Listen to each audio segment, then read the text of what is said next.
Hello दोस्तों, कैसे हैं आप लोग? अच्छे तो है, ध्यान तो रखते हैं ना, आप अपना किसी और के भरोसे तो नहीं छोड़ा है आपने। चलिए, आज हम लोगों को क्या पढ़ना था। चैप्टर का नाम है हम लोगों का बल तथा गति के नियम, जिसमें हम लोगों को न्यूटन का थर्ड लॉ पढ़ना था। तीसरा नियम देखो, फर्स्ट नियम क्या कहता है, वो कोई भी वस्तु अपनी अवस्था को चेंज करना नहीं चाहेगी, चाहे वो गति में है तो गति में रहेगी, विरामा में है तो विरामा में रहेगी। सेकेंड लॉ कहता है कि किसी वस्तु पर लगाया गया बल उस वस्तु के द्रव्यमान तथा उसकी दिशा में एक्सीलरेशन के गुणनफल के बराबर होता है, मतलब त्वरण के बराबर होता है। जो उसकी दिशा में जिस दिशा में फोर्स लग रहा है उसकी दिशा में जो त्वरण उत्पन्न होता है उसके मल्टीपल के बराबर होता है। ठीक है, यही होता है ना, F बराबर m आपने पढ़ा होगा। अब पूरी जिंदगी आप इसी से फोर्स जो भी निकलेगा इसी फॉर्मूले से ही निकलेगा। ठीक है, समझ में आई बात आपको। अब हम लोगों को आज पढ़ना है न्यूटन का तृतीय नियम। न्यूटन का थर्ड लॉ क्या कहता है, क्रिया के बराबर प्रतिक्रिया कहता है। मतलब हम जब किसी वस्तु पर क्रिया करते हैं तो उसके बराबर उतनी ही क्रिया होती है लेकिन विपरीत दिशा में। यही न्यूटन का थर्ड लॉ है। जैसे जब हम किसी पर फोर्स लगा रहे होते हैं तो वो भी उतना ही फोर्स लगाएगा जितना हम उस पर लगा रहे होते हैं।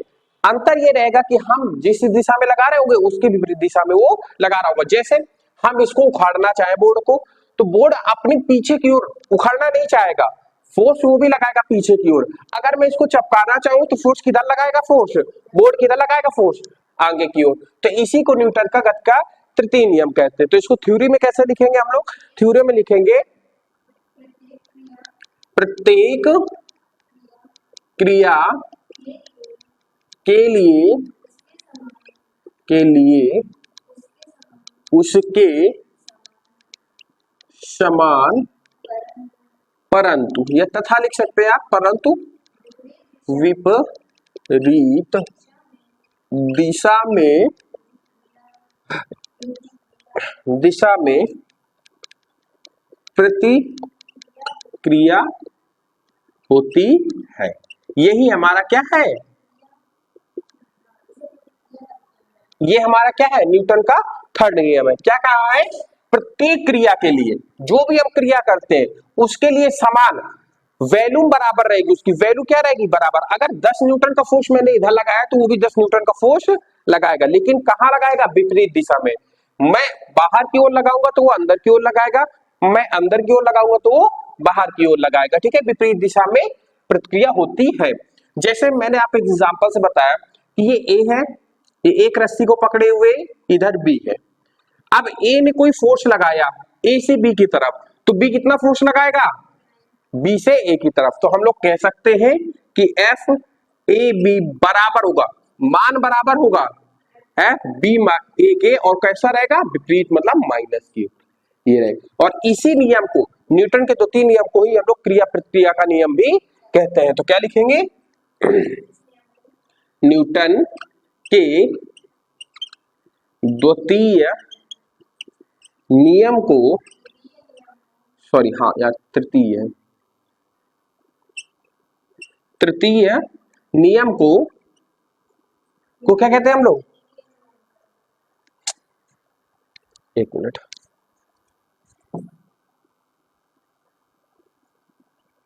तृतीय नियम को ही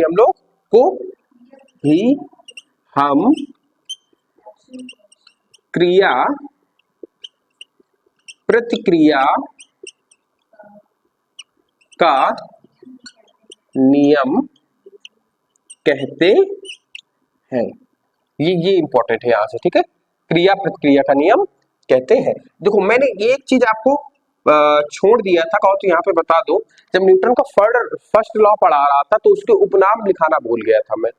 न्यूटन का प्रथम नियम एक तो वही है, दूसरा इसको गैलीलियो का नियम तथा जड़त्व का नियम, ये दोनों नियम कहते हैं। तो आप उसको नोट में लिख लेना, मैं यहाँ नोट डाल के लिखवा दे रहा हूं।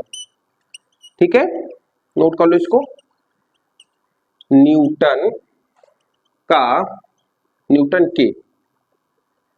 के प्रथम नियम को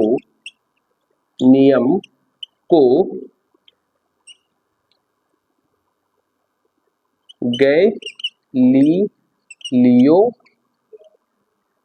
का नियम या फिर इसी को हम लोग जड़त्व का नियम कहते हैं।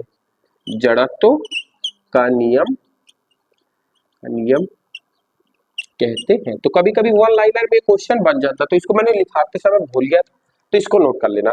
तो न्यूटन न्यूटन का थर्ड लॉ समझ में आया, क्रिया के बराबर प्रतिक्रिया। ठीक है, इस बहुत सारे एग्जांपल बनते हैं, एग्जांपल मैं नेक्स्ट क्लास में कराऊंगा, इसको नोट कर लो जल्दी से।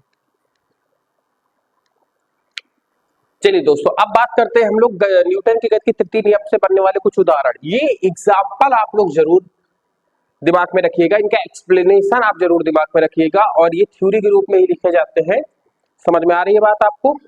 ठीक है, रीजन ये कि ये आपसे 3-3 नंबर में अच्छे खासे पूछ लिया जाता है। देखिए पहला क्या कह रहा है, तैराक तैरते समय तैराक पानी को पीछे की ओर धक्का क्यों देते हैं। अच्छा एक बात बताओ, जब हम जैसे जमीन पे नॉर्मली जमीन से समझते हैं फिर पानी पे आते हैं, जब हम जमीन पे चल रहे होते हैं तो हम क्या करते हैं, अपने पैर से जमीन को पीछे की ओर धक्का देते हैं कि नहीं देते। जब पैर से जमीन को पीछे की ओर धक्का देंगे तो जमीन भी हम लोगों को आगे की ओर धक्का देगी विपरीत, तभी हम आगे की ओर बढ़ते हैं। तो इनडायरेक्टली हम कह रहे हैं कि जब हम आगे की ओर चल रहे होते हैं तो बल किधर लगा रहे होते हैं हम, पीछे की ओर। तो इनडायरेक्टली कह सकते हैं ना कि चलते समय हम लोग पीछे की ओर चल रहे हैं, लेकिन जा किधर रहे होते हैं, आगे की ओर। बल हम किस ओर लगाएंगे, हमेशा पीछे की ओर लगाएंगे। ठीक है, ठीक उसी प्रकार पानी में भी यही काम होता है। जब हम अपने हाथों और पैरों से पानी को पीछे की ओर ऐसे ऐसे खींच रहे होते हैं, पीछे वो कर रहे होते हैं, तो पानी भी हम लोगों को कहां पुश करता है, आगे की ओर। तभी तैराक आगे की ओर तैरते हैं। आपने तैराकी वाली प्रतियोगिता देखी होगी, तो जो बंदा जितना जल्दी अपने हाथों को चला लेगा उतना जल्दी ही वो तैरने में फॉरवर्ड रहेगा। तैरते समय हाथों से पैरों से ज्यादा किसका कमाल होता है, हाथों का, क्योंकि पैरों से हम कम पानी हटा पाते हैं, लेकिन हाथ से देखो ऐसे करके पूरा पानी ऐसे हटाते हैं तो हमें बूस्ट मिलता है। पैरों से एक स्पीड मेंटेनेंस होती है, हाथों से हम लोग क्या कर लेते हैं, हाँ पैर को जब हम ऐसे ऐसे करते हैं ना तो पानी को क्या कर रहे होते हैं, पैर से भी ऐसे पीछे कर रहे होते हैं, पीछे की ओर मार रहे होते हैं, और हाथ से भी पीछे की ओर, तभी हमारी स्पीड आगे की ओर रहती है। ठीक है, तो डूब जाओगे फिर। ठीक है, तो पहला समझ में आया ना कि पानी को हम लोग पीछे की ओर हाथ और पैर से फेंकते हैं, इसीलिए हम लोग आगे की ओर क्या होता है, हम लोगों का शरीर आगे की ओर बढ़ता है और हम लोग तैरना सीख जाते हैं।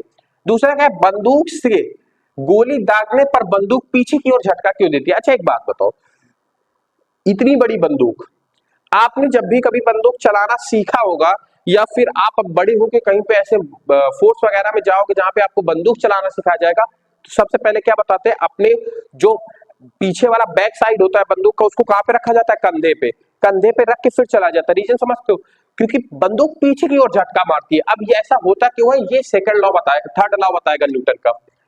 देखो जो हमारी गोली होती है वो गोली में पीछे बारूद भरा होता है, और जो बंदूक होती है उसका स्टिकर जो होता है ना, ट्रिगर, वो क्या करता है, उसी उसमें काफी तेजी से हिट करता है, तो चिंगारी उत्पन्न होती है, और चिंगारी से गोली को क्या है, काफी तेजी से आगे की ओर जाती है, यही लॉ काम करता है।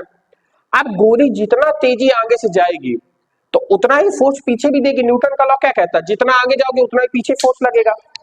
चलने वाला ले लो, मतलब क्या है कि जितना गोली दूर तक जाएगी उतना ही तेज झटका पीछे की ओर मारेगा। अगर आप नॉर्मली हाथ से चलाओगे तो हाथ उखड़ने का डर रहता है, इसीलिए कंधे पे रख के गोली चलाई जाती है। कभी कभी किसी किसी का कंधा उखड़ जाता है। ज्यादा हैवी गन चलाओगे आप, और ज्यादा बड़ी जो आपके स्नाइपर वगैरह होते हैं वो लेट के चलाते हैं, हमेशा ध्यान देना। खड़े होकर छोटी पिस्टलें या फिर AK-47 जैसी बड़ी राइफलें चलाई जा सकती है, लेकिन जब स्नाइपर की बात करते हैं तो स्नाइपर 4 किलोमीटर 5 किलोमीटर दूर तक शूट करने की क्षमता रखती है। तो उनको कैसे चलाया जाता है, लेट के।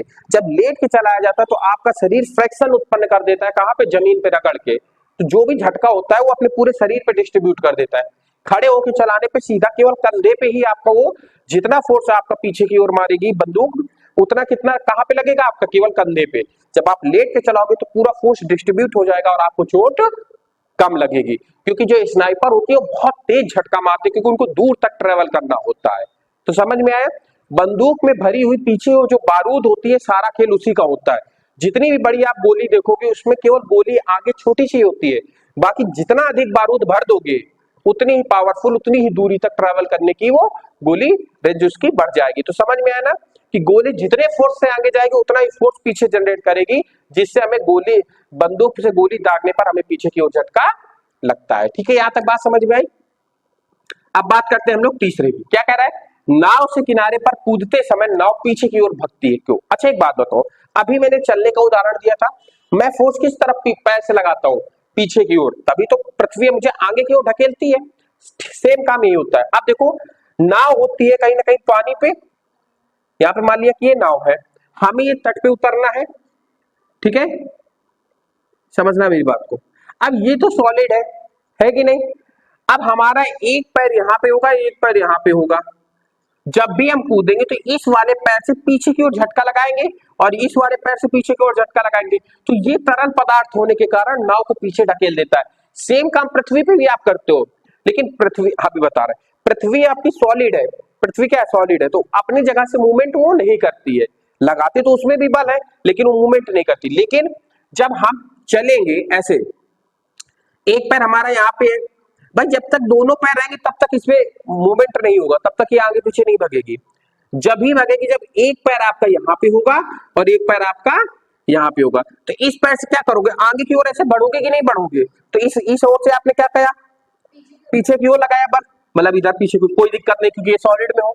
जब इस पैर से भी आप पीछे की ओर ऐसे धक्का लेते हो ना, कूदने की कोशिश कर, तब नाव पीछे की ओर आती है क्योंकि आपने फोर्स किस तरफ लगाया, पीछे की ओर। और नाव ने आपको कहां ढकेला, आगे की ओर, सॉलिड में आप कूद गए। इसीलिए जब भी हम नाव से सॉलिड में जाते हैं, नाव से नाव में भी जाओगे तो भी यही कंडीशन होगी, उसमें दोनों मूवमेंट करेंगी। जैसे कभी कभी नाव और नाव से ही लड़के क्या करते हैं, इधर से उधर कूदा करते हैं, तो उस समय ये दोनों नाव हिलेंगी, क्या होगी, नहीं इतना ज्यादा नहीं मूवमेंट करते हैं, लेकिन हल्का फुल्का आपको महसूस होगा कि नाव की मतलब मूवमेंट कर रही है, इतने ज्यादा हाई पावर मूवमेंट नहीं करते। तो समझ में आया ना आपको, एक सॉलिड रहेगा तो केवल नाव पीछे आएगी, दोनों रहेगी तो दोनों की गति में मूवमेंट होगा, क्योंकि दोनों को पैरों से हम पीछे की ओर धक्का देंगे, ठीक है। क्रिया के बराबर प्रतिक्रिया का नियम यहीं पे काम करता है, तो ये भी समझ में आया तीसरा आपको। अब रॉकेट की गति, अब देखो रॉकेट में सिस्टम क्या काम करता है, जो गोली में काम करता है। गोली क्या होती है, गोली में ऊपर तो गोली होती है, नीचे रॉकेट वो फ्यूल भरा होता है, मतलब ये बारूद भरी होती है। जब हम इसको आगे क्या देते हैं, चिंगारी देते हैं तो भग जाती है आगे। सेम काम आपके रॉकेट में भी होता है। ऊपरी हिस्सा जो होता है वहां पे मेन रॉकेट या फिर सैटेलाइट वगैरह रखा रहता है। देखो जो पूरा बड़ा सा रॉकेट लंबा सा देखते हो ना, उसमें 90% जगह कौन घेरता है, उसका फ्यूल घेरता है, और फ्यूल भी 3 चरणों में होता है। रॉकेट कभी पढ़ाएंगे तो आपको बता देंगे। और उसका जो चेहरा केवल देखा करते हो वहीं पे सैटेलाइट रखी होती है, बाकी जितना भरा होता है क्या भरा रहता है, नीचे फ्यूल भरा रहता है। अब बात को समझिएगा बहुत अच्छे से, क्या समझाना चाह रहे हैं। जब आप रॉकेट को लॉन्च करो, जैसे मैंने माना कि ये हमारा रॉकेट है, यहाँ पे हमने सैटेलाइट रखी और बाकी ये है हमारा क्या है, रॉकेट है, और यहाँ पे हमारे बूस्टर लगे हुए, क्या लगे हुए हैं, बूस्टर लगे हुए, ठीक है। 3 चरणों पे यहाँ पे क्या भरा हुआ है, फ्यूल भरा हुआ है। अब ये जब अब देखो फ्यूल को जब जलाएंगे तो फ्यूल किस तरफ फ्यूल आपका वो लगाएगा, बल नीचे की ओर लगाएगा कि नहीं लगाएगा। जब फ्यूल नीचे की ओर फोर्स लगाएगा तो अभिक्रिया प्रक्रिया का नियम हमने क्या पढ़ा कि जितना नीचे लगेगा थ्रस्ट, उतना ही ऊपर थ्रस्ट फेंकेगा कि नहीं फेंकेगा ऊपर। तो अब बात को समझना, फ्यूल नीचे जला, आपने कभी रॉकेट लॉन्च होते हुए देखा हो, जब रॉकेट जलता है तो उसका फ्यूल नीचे आपको दिखेगा लाल लाल की कुछ जल रहा है। तो जब ये नीचे ऐसे जलता है तो उसके ऊपर क्या होता है, ये आपका रॉकेट उतनी ही फोर्स से ऊपर ही आपका पुश करता है, तो धीरे धीरे रॉकेट एक कांस्टेंट स्पीड में आ जाता है और ये पृथ्वी से लॉन्च हो जाता है। एक मिनिमम गति क्या हो जाती है उसकी, मैनेज हो जाती है। तो समझ में आया ना, रॉकेट वाला सिस्टम फ्यूल नीचे की ओर फोर्स करेगा, ठीक है, और जब ये नीचे की ओर फोर्स करेगा तो ये विपरीत साइड में क्या करेगा, उठेगा, तभी ये रॉकेट धीरे धीरे। अरे आपने दिवाली में छोटे, अभी दिवाली आने वाली, छोटे छोटे रॉकेट क्या करते हैं, नीचे जो आपकी बत्ती होती है उसमें आग लगा देते हैं, तो वो नीचे जलता है कि नहीं जलता, और रॉकेट ऊपर भगता है। क्रिया बराबर प्रतिक्रिया, जितना वो नीचे फोर्स लगाएगा उतना ही ऊपर लगाएगा। तो नीचे लगाएगा तो नीचे तो कोई मोमेंट होगा नहीं क्योंकि पृथ्वी है, ऊपर वो मूवमेंट करता चला जाए क्योंकि ऊपर क्या है आपका, आकाश है, तो ऊपर भगता हुआ चला जाता, ठीक है। ये बात आपको समझ में आई कि नहीं आई, ठीक है। अब बात करते हैं घोड़े का गाड़ी खींचना। घोड़ा भी क्या करता है, जैसे आप लोग चलते हो वैसे घोड़ा भी चलता है। आप 2 पैर से चलते हो, घोड़ा 4 पैर से चलता है, तो फोर्स ज्यादा जनरेट कर लेता है क्योंकि 4 पैर से चलेगा। चारों पैर से किसकी ओर पृथ्वी को खींचेगा, धकेलेगा पीछे की ओर, तो चारों पैरों को पृथ्वी कहां की ओर फेंकेगी, आगे की ओर। तो यहीं पर होगा आपका क्या, क्रिया के बराबर प्रतिक्रिया, जितना वो पीछे की ओर बल लगाएगा उतना ही पृथ्वी उसको आगे की ओर फेंक देगी। तो समझ में आया ना ये पांचों एग्जाम्पल। इसी तरीके से और भी एग्जाम्पल है, आप इसी तरीके से समझ सकते हो, ठीक है। आज की क्लास को यहीं पे एंड करते हैं। आई होप आपको क्लास अच्छी लगी होगी। अगर क्लास अच्छी लगी हो तो चैनल को सब्सक्राइब कीजिए, वीडियो को लाइक कीजिए, फीडबैक जरूर दीजिएगा। बाकी बातें करते हैं नेक्स्ट क्लास में। साथ बने रहने के लिए धन्यवाद।